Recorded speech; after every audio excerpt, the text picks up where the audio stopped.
저는 오늘 이 시간 여러분과 함께 깊은 곳에 가서라는 제목으로 은혜를 나누고자 합니다. 베드로는 어부였었습니다. 그가 고기를 잡아서 생계를 이어가는 사람입니다. 잔뼈가 굵어질 때까지 갈릴리 호숫가에서 자랐기 때문에 그는 오직 벨에 노를 젓고 돛을 달고 혹은 그물을 던지고 하는 이런 일밖에는 몰랐었습니다. 그날도 베드로는 그물을 어깨에 걸머쥐고 어둑어둑할 때 집을 나왔습니다. 그러고 난 다음 배에다가 그물을 싣고 노를 저어서 그는 호수가에 나가서 그물을 던지기 시작하는 것입니다. 오늘은 얼마간의 고기를 잡을 것이라고 생각하고 부지런히 그물을 던지고 잡아당기고 했지만은 한밤중이 되도록 한 마리도 못 잡았습니다.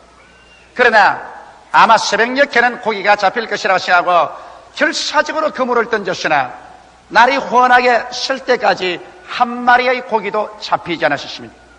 갈릴리의 호수는 명경같이 맑기 때문에 날이 밝아지면 물고기들이 그 물이 내려오는 것을 보고 다 도망을 치므로 맑은 날에는 그물을 던져서 고기를 잡을 수가 없습니다. 그렇기 때문에 대낮에 갈릴리 호수에서는 물고기를 잡지 않습니다. 이미 날이 밝아졌습니다. 그는 빈배에 씌어진 그물을 싣고 그러고 난 다음 노를 쥐어서 안개가 뿌옇게 긴 호숫가로 나오는데 뭔지 모르게 갑자기 인생의 허기증이 났습니다. 배도 고프고 전 인생이 뭔지 모르게 허기증이 났습니다. 한기가 들었습니다. 집에는 밥 달라고 기다리는 가족들이 있습니다. 아무리 힘을 쓰고 애를 써도 그 찌어질 가난을 피해 나올 도리가 없었습니다. 갑자기 베드로는 느꼈습니다. 이렇게 노력하고 애써도 헛된 인생을 산다는 것입니다. 인간적인 모든 꿈이 산산조각으로 나고 자기는 무기력하고 무능한 존재로 더 이상 살아갈 필요가 없다는 그러한 절망감조차 엄습에 들어갔었습니다.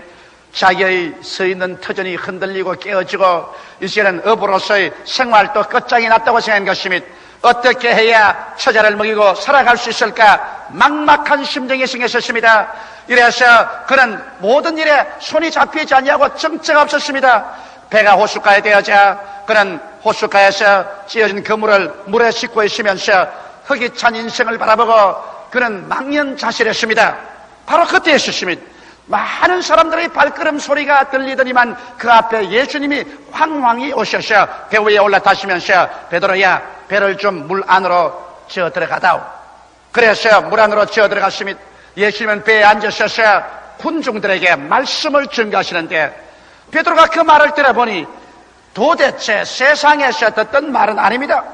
그러나 마음이 너무 무겁고 찢겼기 때문에 그는 그 말조차 귀에 들어오지 않으셨습니다. 한참 만에 예수님께서 베드로의 등을 턱턱 치시면서 배를 빌려주어서 고맙네. 내가 그 대가를 지불해야지. 이제 깊은 곳으로 들어가서 그물을 던져 고기를 잡아라. 베드로는 어이없던 짓을 하고 하십니다. 예? 주께서 종교가인데 갈릴리 바다라면 내가 잘 알고 고기 잡는 것은 내가 잘 아는데 밤이 맞도록 그물을 던졌으나 잡은 것이 하나도 없는데요. 그러나 예수님의 그 형령한 눈이 그의 눈을 꿰뚫어보는 그 위험에 그만 압도되고 말았습니다. 그래서 그는 말하기를 예, 한 마리도 못 잡았지만은 주의 말씀이 가게서 깊은 곳으로 들어가서 그물을 던져보겠습니다. 그래서 예수님을 모신 채로 노를 쥐어가지고서 깊은 곳으로 들어가 그는 그물을 던지면서도 속으로 웃었습니다. 왜냐하면 더구나 환해지면 물고기가 전부 강 바닥으로 호수 밑바닥으로 들어가 버리기 때문에 물 위에 떠있는 고기가 있을 수가 없습니다. 그러나 말씀에 가게서 그물을 던지니까 그물이 묵직해요. 잡아당기니까 그물이 찌어져요. 폰이 고기가 얼마나 많이 잡혔던지 예수님과 함께 부지런히 배에 채우고 나니 배에 가득하고 난 다음 그것도 다 채울 수가 없어서 기다리고 있는 야고보와 요한을 불러서 그 배를 가지고 와서 동료의 배에도 가득하게 채워줬습니다. 그러자 갑자기 베드로의 마음속에 이분은 하나님이시구나. 인간의 이성이나 상식이나 경험으로는 있을 수 없는 일을 하시는 분은 하나님이시다. 하나님이라고 생각하지 말자 그 마음속에 가슴을 찌르는 죄책감이 들어왔습니다. 그런 예수 앞에 엎드려서 말했습니다. 주님이여 나를 떠나소서 나는 죄인이로소이다. 그때 예수께서 하신 말씀이 베드로야 이제부터 내가 너로 하여금 사람을 낚는 어부가 되게 하리라고 말씀하신 것입니다. 여기에서 베드로는 얕은 물가에 그물을 던지다가 깊은 호수에 들어가서 그물을 던짐과 동시에 그 인생이 얕은 인생에서 깊은 인생으로 걸어 들어가는 위대한 동기를 얻게 된 것입니다. 오늘 이 시간에 저는 여러분과 함께, 우리도 베드로와 함께 인생을, 얕은 인생을 살지 말고 깊은 인생으로 들어가는 그 과정을 한번 밟아보실까요? 첫째로, 우리 인생에서 깊은 곳으로 들어가는 길목에는 언제나 시험과 환란이 기다리고 있습니다. 모든 사람들은 얕은 곳에서 살기를 원합니다. 왜냐하면 얕은 곳은 전통적이고 습관적인 삶이 있는 곳이며, 얕은 곳은 안전하고 평안한 삶이 있습니다.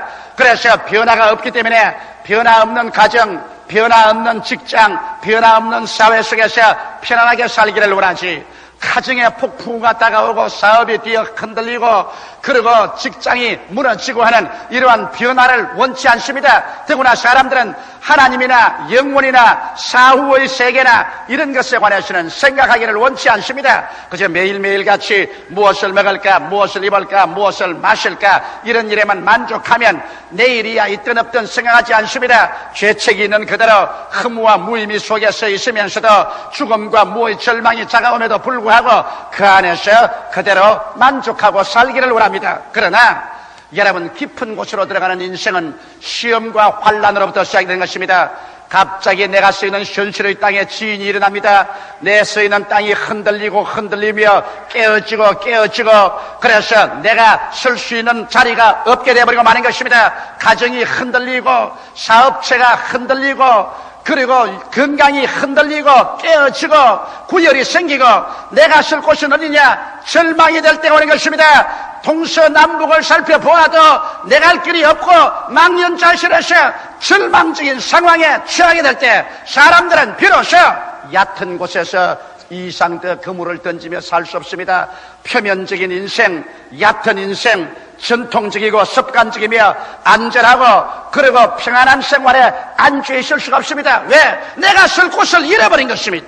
내가 있을 곳이 이제는 송두리째 다 깨어져 버리고 마는 것입니다. 내 둥우리가 흐트러지고 마는 것입니다. 그럴 때는 사람들은 깊은 곳으로 나아가지 않으면 안 됩니다.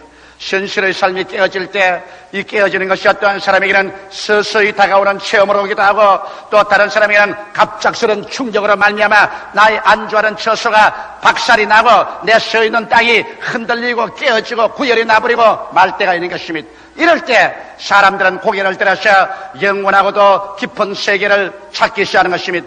바로 베드로가 체험하는 것이 그것입니다. 그는 자기의 가정을 이지하고 자기의 어부라는 직업을 이지하고 조그마한 배와 건물에 의지해서 살았지만은 이것에 지진이 생겼습니다. 불황이 다가왔습니다. 생선이 잡히지 않습니다. 매일같이 그물을 던져도 빈 그물이요, 배는 낡았는데도 빈 배를 가지고 돌아옵니다. 집에는 병든 장모가 들어누워 있고 앙상하게 영양실 주는 아내가 기다리고 있습니다. 자녀들은 밥 달라고 합니다. 어찌할 수 없습니다. 아무리 수단을 써봤자 자기 힘과 능으로 안 되고 자기의 삶이 깨어지고 흔들리고 파괴되고 구열이 생겼습니다. 내가 설 곳은 어디냐, 내가 갈 곳은 어디냐, 그 마음속에 줄기찬 전류가 부러지져 올라왔습니다. 그때 그 배에 올라 앉으신 분이 나사렛 예수 그리스도인 것입니다. 오늘날도 여러분, 자기의 표면적인 현실적인 생활에 깨어지지 않은 사람은 아무리 전도해도 예수 믿지 않습니다. 내 등 따숩고 배부른데 내가 무엇 때문에 예수를 믿을 필요가 있냐고 말합니다. 여러분에게 수많은 사람이 과거에 전도해도 여러분께서 한 귀로 듣고 다른 귀로 흘렸을 때가 있을 것입니다. 그러나 여러분이 예수를 신중하게 생각하고 그리스도를 여러분의 인생의 배에 받아들이게 된 동기는 여러분의 있는 처소에 지진이 나고 여러분이 안주한 그 표면이 갈라지고 여러분께서 환난과 시험 속에서 어찌할 바를 모를 때 예수께서 성큼 여러분의 인생의 배에 올라타고 나와 함께 가자고 말할 때 두말하지 않고 따라 나온 체험을 가지고 있을 것입니다.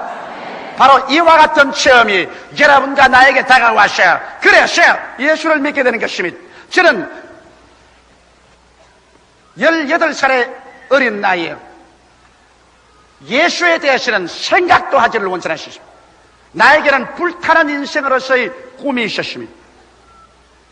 그래서 예수를 믿으라는 그런 전도조차는 내게는 미치지도 않았었습니다. 그러나 나의 인생 속에 지금부터 27년 전에 지인이 다가왔습니다.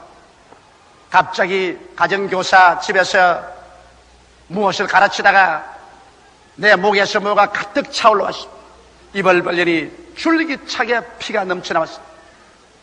나는 놀랐습니다. 방 밖에 뛰어나가서 그래서 피를 토했습니다. 토안이 또 넘쳐나오고 토안이 또 넘쳐나왔습니다. 그러자 나의 생애 속에 절망이 다가왔습니다. 내가 선 땅에 지인이 일어나셨습니다. 내가 쓸 곳이 다 깨어지고 흔들리고 구열이 생겼습니다. 나의 쓸 곳은 어디냐 절규했습니다. 그 다음 병원에 가서 엑스레이를 찍어보니까 의사는 고개를 흔들겠습니다. 이렇게 되기까지 어떻게 살았냐? 내 오른편 폐 중엽은 공동으로서 구멍이 뻥 뚫려지고 말았는 것입니다. 그리고 온 폐 밑에는 쫙쫙 찢어져 있습니다. 그리고 옆구리에는 능막염으로 고름이 가득 차 있습니다. 이제 나에게는 절망이 마치 칠흑같이 어두운 밤같이 다가왔습니다. 나의 서 있는 처수가 흔들리며 깨어지고 깨어져버리고 말하는 것입니다. 이제 내가 있을 곳은 어디냐? 나의 미래도 사라졌습니다. 현재도 사라졌습니다. 그래서 그 절망적인 상황 속에서 나의 얕은 곳에 삶이 깨어졌을 때 이제는 깊은 곳을 향해서 부르짖을 수밖에 없었고, 그때 예수님께서 빈 나의 인생의 배에 성큼 타고 들어오신 것입니다. 그때 이후로부터 시작해서 지금까지 저는 예수와 함께 인생 항해를 해왔었습니다. 오늘날 그러기 때문에 여러분에게 환난과 시험이 다가오거든 이상한 것 당하는 같이 그렇게 생각하지 마십시오. 환난과 시험은 여러분과 나의 얕은 인생의 껍질을 깨뜨려버리고 그 속에 깊은 세계로 향하는 그 길로 걸어가기 위해서 주께서 초청하는 손길인 것을 알게 되시기를 주 이름으로 축원합니다. 이렇기 때문에 성경에 너희 중에 고난당하는 자가 있느냐? 저는 기도할 것이라고 말했었습니다. 고난은 바로 여러분과 나의 표면적인 생활을 깨뜨려서 깊은 세계로 들어가는 안내자의 고난하는 것입니다. 여러분께서 많이 깨어지면 예수 그리스도의 그 깊은 세계로 더 깊이 들어가고, 적게 깨어진 사람은 적게 예수 그리스도를 이해합니다. 똑같이 예수를 믿어도 얕게 믿는 사람이 있고 깊게 믿는 사람이 있습니다. 이러므로 오늘 이 시간에 시험과 환난이 여러분을 깨뜨려서 여러분을 깊은 세계로 이끌어들이는 것을 알고 오히려 시험과 환난 중에 기뻐하고 깨어지고 기도하는 여러분이 되셔야 될 것입니다. 둘째로, 인생은 살면서 깊은 곳에서 들려오는 음성이 있습니다. 여러분, 깊은 곳에서 들려오는 음성이란 바로 성경 말씀인 것입니다. 이것은 이성적인 음성이 아닙니다. 이것은 경험적인 음성이 아닙니다. 이것은 성령으로 말미암아 계시적으로 들려오는 음성입니다. 이성으로서 판단할 수 없는 책입니다. 경험으로서 판단할 수 없는 책입니다. 이것은 계시로서 받아들일 말씀인 것입니다. 이 계시의 말씀, 하나님 말씀을 갖다가 두 가지로 성경은 말하고 있습니다. 로고스라는 말씀이 있고 레마라는 말씀이 있습니다. 로고스라는 말씀은 여러분에게 주신 하나님의 말씀이요, 레마라는 말씀은 하나님의 말씀이 내게 올 때 레마라고 말합니다. 로고스는 the word of God, 레마는 the word of God to you인 것입니다. 이렇기 때문에 우리가 창세기부터 요한계시록까지를 읽음으로 말미암아 로고스를 읽어서 하나님의 지식을 우리 마음속에 얻습니다. 이래서 주의 말씀이 내 마음의 양식이 되어서 영의 깊은 세계의 길을 깨닫게 되고, 그리고 그 안에서 내 심령이 자랍니다. 그러나 내 속에, 현실의 생활 속에 기적이 일어나는 것은 이 막연하게 성경을 읽어서 기적이 일어나지 않습니다. 성경 말씀이 성령으로 말미암아 내게 주시는 개인적인 말씀, 로고스가 레마로 변화되어야만 되는 것입니다. 수많은 사람들이 성경에 기록해 놓았으니까 이 말씀대로 해보자, 그렇지 않습니다. 성경의 말씀은 천하인간 모든 사람에게 공평하게 준 것입니다. 이것은 하나님이 이런 일을 할 수 있다는 가능성의 지식을 보여준 것입니다. 그러나 내게 하나님의 역사가 일어나는 것은 로고스가 성령으로 말미암아 기도할 때 레마로 변화되는 것입니다. 내게 직접 주는 말씀이 되어야 되는 것입니다. 갑자기 성경을 읽다가 설교를 듣다가 기도하다가 성령께서 하나님 말씀을 가지고 내 마음속에 숲을 태우는 불같이, 바위를 쳐서 깨뜨리는 몽둥이같이 심령을 뛰어 흔듭니다. 이것은 날 보고 하는 말씀이다. 그럴 때는 하나의 기록된 말씀이 아니라 바로 여러분에게 직접 하는 말씀이 되어버리고 마는 것입니다. 로고스가 아니라 레마가 되는 것입니다. 예수님께서 베드로에게 와서 베드로야 깊은 곳에 가서 그물을 던져 고기를 잡으라는 것은 하나님의 성경에 기록된 말씀이 아니라 베드로에게 직접 주는 말씀인 것입니다. 그러므로 여러분, 오늘날 우리는 성경을 읽을 때 많이 기도하고 설교 들을 때도 기도하고 개인 생활에도 기도해서 하나님이 내게 시방 주시는 말씀을 기다려야만 되는 것입니다. 그래서 하나님이 지금 내게 레마를 주시면 그 말씀을 믿고서 나갈 때 기적이 일어납니다. 믿음은 들으면서 나며 들으면 그리스도의 말씀으로 말미암아 되는데 이 말씀은 바로 레마입니다. 요 며칠 전에 캐나다에서 어느 캐나다 여성이 장거리 전화로 내 사무실에 전화했어요. 조 목사입니까? 그래서 그렇다니까 내가 과거에 캐나다에서 조 목사님이 승리할 때 와서 은혜 받은 사람인데 내가 병이 들었습니다. 고혈압에다가 신장이 나빠졌는데 병원에 가니까 장기 입원을 하라고 합니다. 그러나 성경 말씀을 보면 제가 우리 연장한 것을 친히 담당하시고 우리 병을 짊어지셨다 했고 제가 채찍에 맞음으로 너희가 나음을 입었다고 말했는데 내가 과연 병원에 입원해서 장기 치료를 받을까요? 이 말씀에 이치해서 그대로 나갈까요? 그래서 내가 말했습니다. 자매님, 제가 채찍에 맞음으로 너희가 나음을 입었다는 말씀이나 제가 우리 연장한 것을 친히 담당하시고 병을 짊어지고 가시다는 말씀은 로고스요. 그럼 천하 모든 인간에게 하나님은 이런 일을 할 수 있다고 가능성을 보여주신 것이요. 당신이 기도할 때 이 말씀이 마치 숲을 태우는 불같이 바위를 쳐서게 때리는 몽둥이같이 당신 개인에게 부딪혀와서 바로 너보고 하는 말이다. 여러분 개인에게 당신 개인에게 확신을 주시거든 그것은 레마로 변화된 거예요. 그런 레마가 오기 전에는 당신은 병원에 가세요. 하나님은 공기를 통하여 양식을 통하여 그렇지 않으면 간호원을 통하여 좋은 약과 의사를 통하여 우리를 치료해 줍니다. 그러나 기도할 동안에 이 말씀이 살아서 운동력이 있어 당신에게 개인적인 말씀으로 다가오게 되면 그때는 하나님의 기적을 의지하시오. 그러니까 전화를 하고 있다가 목사님 지금 목사님 책상에 테이프 레코더에 음악을 틀어놓았습니까? 안 틀어놨는데요. 그런데 내 귀에는 자꾸 이런 음악이 들립니다. 오직 믿음 오직 믿음 능치 못하 먹겠네 능치 못하 먹겠네. 국제 전화를 그런데 국제 전화 노선에 그 찬송이 나올 택이 어디 있습니까? 틀림없이 목사님 그 테이프 레코더 틀는데 한번 살펴보세요. 나는 그런 테이프 안 틀었어요. 내 귀에는 전혀 안 들립니다. 근데 지금 내 귀에는 지금도 들려요. 오직 믿으라 오직 믿으라 능치 못하 먹겠네. 그래서 자매님 그게 바로 레마입니다. 그게 바로 하나님께서 당신이 하나님을 의지하라고 하는 것이니 좋습니다. 계시를 의지하시오. 내가 기도해 드리리이다. 그래서 제가 예수 이름으로 기도를 해 드렸습니다. 레마는 이와 같이 여러분 가슴 속에 직격으로 다가오는 것입니다. 오늘날 그러므로 이 성경 모든 진리의 말씀은 로고스요. 여러분에게 하나님에 대한 지식을 가르쳐주고 하나님은 이런 일을 할 수 있다는 것을 보여주며 여러분의 영의 양식이 되지만은 그러나 여러분에게 직접으로 하나님께서 기적적으로 역사할 때는 막연히 성경만 읽고 나가지 마시고 이 성경 말씀이 성령으로 말미암아 내 개인에게 주시는 레마가 될 때 그 말씀에 의지하는 여러분 되시기를 주의 이름으로 축원합니다. 그럴 때 이 성경 말씀은 현실적인 나의 말씀이 되며 현실의 나의 생활 속에서 나타나서 기사와 이적을 행하는 말씀으로 변화되어 버리고 마는 것입니다. 셋째로 여러분 그렇게 되면 이제 믿음의 결단을 내려야 되는 것입니다. 베드로는 하나님의 말씀을 들었습니다. 예수님의 말씀을 들었습니다. 베드로가 배를 지어서 바다 안으로 들어간 것은 맹목적으로 들어간 것은 아닙니다.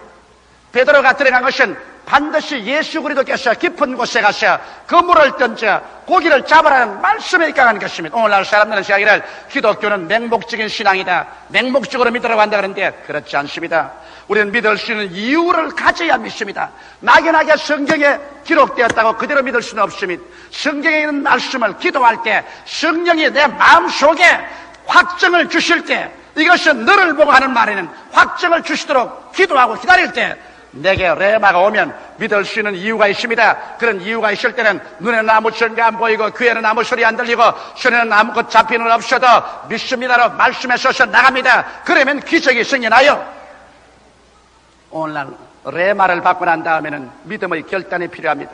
믿고 실천할 것이냐 두려워할 것이냐 이성주의자나 감정주의자 그렇지 않으면 체험주의자가 될 것이냐 그렇지 않으면 믿음으로 서서 나아갈 것이냐 이런 결단이 필요한 것입니다. 이런 결단은 여러분 힘듭니다. 왜냐하면 베드로도 야고보와 요한과 다른 사람같이 밤새도록 그물을 던져도 하나도 못 잡고 나왔는데 갑자기 날이 혼한데 또다시 고기 잡으러 간다고 깊은 곳으로 배를 져갈 때 주위의 사람들은 저 사람 미쳤구나 저 사람 이제 돌아왔구나 고기를 못 잡아서 환장을 했구나.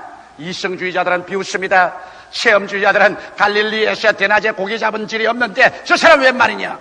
그러나 여기에서 이성주의자와 체험주의자의 비난을 극복하고 믿음으로 나가는 데는 예수님의 말씀에 대한 결단이 필요한 것입니다. 비난들을 각오를 하고 욕을 얻어먹을 각오를 하고 주께서 내게 말씀하시면 그 말씀에 서서 밀고 나갈 때 그 말씀을 쫓아서 하나님의 기적이 일어나는 것입니다. 예수님과 그 제자들이 한 번은 갈릴리 호수를 건너오는데 제자들이 먼저 건너왔습니다. 밤은 어둡고 바람은 불고 파도는 치고 제자들이 골몰할 때 예수님께서 물 위로 걸어오십니다. 물 위로 걸은 예수님을 보고 제자들이 유령인 줄 알고 다 고함 쳤을 때 예수님께서 내니 두려워 말로 갈 때 베드로가 말하기를 주시오면 나로 물 위로 걸어오게 하셔서 레마를 요구했습니다. 예수께서 오라고 하니 여기에서 베드로는 이 말씀에 근거해서 일어나서 그 칠흑같이 어두운 밤에 풍랑이는 바다 안으로 철벅 뛰어들어가는 것입니다. 이성주의자가 볼 때는 위험하기 짝이 없습니다. 경험주의자가 볼 때는 자살적인 행위인 것입니다. 그러나 베드로는 하나님의 말씀을 받았기 때문에 말씀에 서서 믿을 수 있는 이유가 있습니다. 눈에는 안 보이고 귀에는 안 들리고 손에는 안 잡혀도 말씀에 서서 첨벙첨벙 들어갈 때 그는 물 위로 걷기 시작하는 것입니다. 오늘날 또 하나님 말씀 위에 서서 여러분이 걸어나가면 기적이 일어나는 것입니다. 하나님의 말씀 속에는 기적이 있습니다. 성경에는 모든 말씀은 여러분에게 레마가 될 수 있는 가능성이 있습니다. 여러분이 기도하고 주님께 부르시면 이 말씀을 성령께서 들어서 여러분 개인의 마음속에 개인의 것으로 믿음을 넣어줄 때 이 말씀은 내게 주신 레마가 되고 레마가 되면은 여러분 초인간적인 믿음이 생기고 그 믿음 위에 서서 나가면 오늘날도 우리 인간으로서 상상할 수 없는 위대한 일들이 믿음을 통하여 나타나게 되는 것입니다. 넷째로 여러분 이와 같이 믿음의 결단을 가지고 나갈 때 베드로는 놀랍게도 예수 그리스도의 다른 면을 발견하게 된 것입니다. 그는 그때까지 예수 그리스도는 그저 위대한 종교가요, 선생이요, 혹은 사회개혁가요, 혁명가라고만 생각했지 사업가라고는 생각하지 않았었습니다. 예수님이야 그저 가르치기는 하시지 무엇 실제 우리같이 노동자가 이 손으로 일하는 곳에 같이 참여할 것이냐고 생각한 것입니다.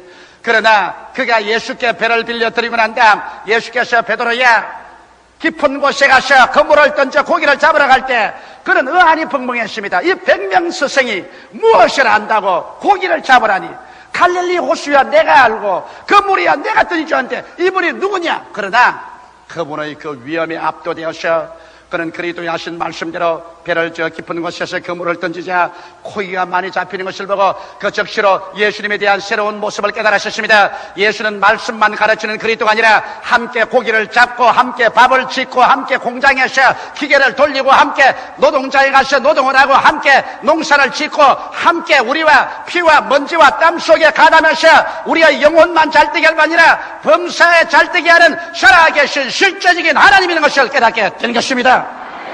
오늘날 너무나 많은 사람들이 예수님은 그저 말씀만 가르치는 그러한 분인 줄 알고 있습니다. 예수 그리스도께서 실제로 정치가와 함께 정치를 하시고 군인들과 함께 실제 전쟁을 하시고 공장에 들어가서 기름 옷을 입고 실제 기름으로 기계를 돌리시고 실제로 농장에서 새카맣게 얼굴을 태워가면서 농부와 함께 일하시는 이와 같은 인생 동업자로서 예수를 알지 못하고 있는 것입니다. 베드로는 비로소 그가 레마의 말씀을 받아 믿음으로 실천하자마자 주님께서는 우리의 무엇을 먹을까 무엇을 입을까 무엇을 마실까 우리의 일상적인 생활 속에 와서 함께 일하며 함께 주께서 위대한 창조적인 삶을 주시는 하나님인 것을 깨닫게 된 것입니다. 예수님은 복음을 증가하는 하나님뿐 아니라 사업가요, 실업가요, 정치가요, 군인이요, 의사요, 여러분과 나와 함께 있어서 우리의 모든 생활에 의지할 수 있는 위대한 하나님이 된 것을 믿게 되시기를 주의 이름으로 축원합니다. 베드로가 그물을 던질 때 예수님도 함께 그물의 한 깃을 잡고 던져주시고 그물을 잡아 당길 때 예수님이 함께 잡아 당겨주시고 고기를 주워 담을 때 베드로와 예수님은 부지런히 손에 고기 비린내를 내면서 주워 담았습니다. 베드로의 배에 가득히 채우고 야고보의 요한의 배에도 가득 채웠습니다. 언제 말씀을 전가하던 예수님의 손에는 고기가 잡히고 비린내가 나고 그물을 잡아 당기고 합니다. 예수님께서 여러분 교회에 와서 예배 드릴 때만 예수님이라고 생각하면 안 됩니다. 예수님은 여러분 가정에 가실 때, 여러분의 사업장에 가실 때, 직장에 가실 때, 공장에 가실 때, 농장에 가실 때 예수님께서 땀을 흘리시고 기름 냄새를 풍기시고 흙을 묻히시면서 함께 일하는 인생의 동업자여 주께서 함께 하심으로 말미암아 직업의 귀천은 있을 수가 없고 어느 곳이나 주를 위해서 위대한 창조적이고 생산적인 삶을 살 수 있다는 것을 믿어야 할 것입니다. 예수님께서는 여기에 보십시오. 주님은 베드로의 배만 가득히 채워도 좋은데 그게 기다리는 야고보와 요한의 배도 채웠습니다. 왜? 밤새도록 같이 일했는데 베드로만 배에 가득 채우고 간다면 야고보와 요한이 얼마나 섭섭하겠습니까? 그러므로 주님께서는 섭섭한 사람이 없게 하기 위해서 우리에게 생명을 주되 넘치게 주어서 남과 나누어 주기를 원하는 것입니다. 내 배만 채우지 말고 남의 배도 채우자. 이래서 주님은 잔이 넘치는 생활을 주셔서 나만 마시지 말고 남도 마시게 하자. 사랑도 남에게 채워주고 믿음도 소망도 남에게 채워주고 축복도 나만 누릴 것이 아니라 남과 나누어 주고 그래서 내 배만 채울 것이 아니라 다른 사람 배도 채워주는 이것이 주님의 뜻인 것입니다. 모든 일에 항상 모든 것이 넉넉하여 모든 착한 일을 넘치게 하려 하십니다. 이러므로 깊은 곳에 들어가서 베드로의 문제는 해결되었습니다. 얕은 곳에서 밤낮으로 그물을 던지는 베드로에게 비로소 시험과 환란이 들어와서 얕은 그물을, 얕은 생활을, 얕은 인생을 산산조각으로 깨뜨려버리고 깊은 곳으로 뛰어들어가서 인생의 새로운 변화가 왔습니다. 그리스도를 만난 사람들은 모두 다 그들 속에 물질적인 얕은 세계가 아닌 깊은 영원한 세계를 가지고 있습니다. 그리고 이 깊은 세계 속에서는 말씀과 믿음으로 사는 기이한 역사가 일어나는 것입니다. 말씀을 통해서 살고 믿음으로 사는 인생, 그것이 바로 얕은 세계에 살지 않고 깊은 세계에 들어와서 사는 사람들의 생활의 모습인 것입니다. 나 여인은 믿음으로 말미암아 살리라. 사람이 떡으로만 살 것이 아니요 하나님의 입으로 나오는 말씀으로 살 것이라. 말씀과 믿음으로 깊은 곳에 들어가서 창조적이고 기적적인 삶을 살게 되시기를 주의 이름으로 축원합니다. 다 같이 계시게 기도드리겠습니다. 사랑이 많으신 우리 아버지 하나님, 인생의 얕은 곳에는 조그만 바람이 불어도 파도가 치고 조그만 흔들려도 지인이 일어나고 조그만 변혁이 와도 천지가 개벽을 합니다.